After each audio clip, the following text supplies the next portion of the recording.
This segment is sponsored by Eastern Title and Settlement and the Mortgage Link. The DMV's real estate market has proven itself remarkably steady and increasingly appealing for people looking for an investment property. And joining us now to tell us more about building wealth here in the D.C. area are Josh Green, the president of Eastern Title and Settlement, Milos Mikovic from the agency, along with Carrie Real from the Mortgage Link, who also has information about an upcoming webinar you won't want to miss. Gentlemen, welcome. Great to see you. Carrie, we'd love to hear about this webinar. Yeah, June 10th from 12:30 to 1:15. Come join us. We're going to do a high-level overview, talk about some different financing options for people that are interested in investment property purchases. We'll focus on non-QM programs. We'll talk about DCSR loans, and we'll share some tricks of the trade in regards to having you look for those properties that you'd like to get into for investment property purposes. Excellent, excellent. Yep. I understand there's a QR code that people can link onto the QR code, and then it will give you the opportunity to sign up for the Zoom link. Fantastic. So 12:30 to 1:15 on June 10th. Okay, fantastic. We will show that again. And we also have another QR code that we like to share. Yeah, for all the homeowners, click on the QR code. It'll give you the ability to learn a little bit more about your property and its value. Gives you the value based off of Black Knight, which is an AVM. In addition to that, any home buyers, you can go in there and you play around with that as well, and it will help you find and locate some properties and give you some ideas about those. Okay, fantastic. Great resource. Thank you for that. Milos, thank you for being here. Let's talk about this DC market. It remains strong despite, other markets in the area up and down. Why is that? Absolutely. DMV area continue to be strong. Strong job stability, government presence, and high demand for the housing.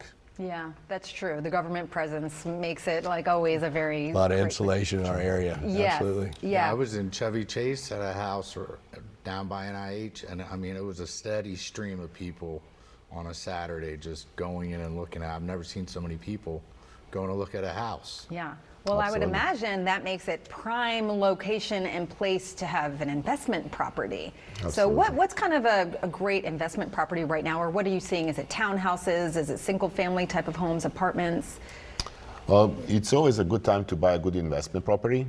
Not necessarily is a condo or a townhouse, but location is a main thing, and make sure there is good, a strong commuter access, walkability, lifestyle, and strong rental demand. Yeah, so those are some of the things you're looking for. I mean, location overall in DMV is great, but those things in a location. Yeah, redevelopment as well. Yeah, okay, all right. Now, let's talk about negotiating power, right? Buyers have more negotiating power right about now. What does that actually look like, though, for people? Well, that's right. Now we're seeing the most opportunity in the last few years to negotiate. We say it's more balanced market. It's not strong like seller's market. So it's not just about the price, it's overall terms, maybe closing credits, or it can be repairs. So buyers and investors, they have more opportunity to negotiate for a better deal. I see, okay, makes sense. Josh, for those thinking about an investment property, how important is cash flow for that type? Well, I mean, that's probably the most important because if you don't have the cash flow, you can't buy the property, right? Yeah. But the best way to get into an investment property, I think, is buying your first home and then going in there with an idea of renting it and then buying another and then continuing to do that and not getting stuck in your forever home and staying in that home forever, use it.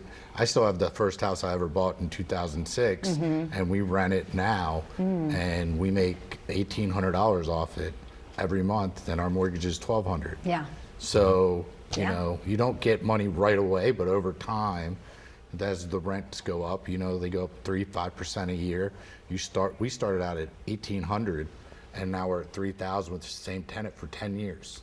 Wow. Yeah, I'm jealous. I wish we were in the position to do that. You brought up a good point. I mean, rents in our area continue to go up. So to purchase a property and be able to find out in advance what the market rents are for that property, you want to make certain that it's going to cover your mortgage payment and your expenses so you can have some cash flow on there. Yeah, and you can get into these properties, with less than 20% down using the method that Josh just mentioned. You buy your first house, sell it, buy the next one, and or not sell that one, you retain it, then you rent it and move on to your next property as your primary residence. One of the things in this area is if you rent to a family, they might sign a 1 or 2 year lease, But if they're in a good school district, they're not going to leave until their kid graduates high school or even college, because they want that consistency with the kids, with their friends, the neighborhood, staying in the same schools, going from middle school to high school. It's really important to keep that core group of friends, for the kids to, grow up with each other and, Yeah, that is a great point. School districts. And luckily in the DMV, we've got a lot of great school districts. So, gentlemen, thank you very much. Very nice to meet you. Thanks for being here. I think we're going to have another look at the information regarding the upcoming investment property webinar. You can scan the QR code on your screen to RSVP. You can also scan this code, this QR code, to see the value of your property. And be sure to follow the real estate top performers on YouTube to get more advice on buying and selling a home in today's market.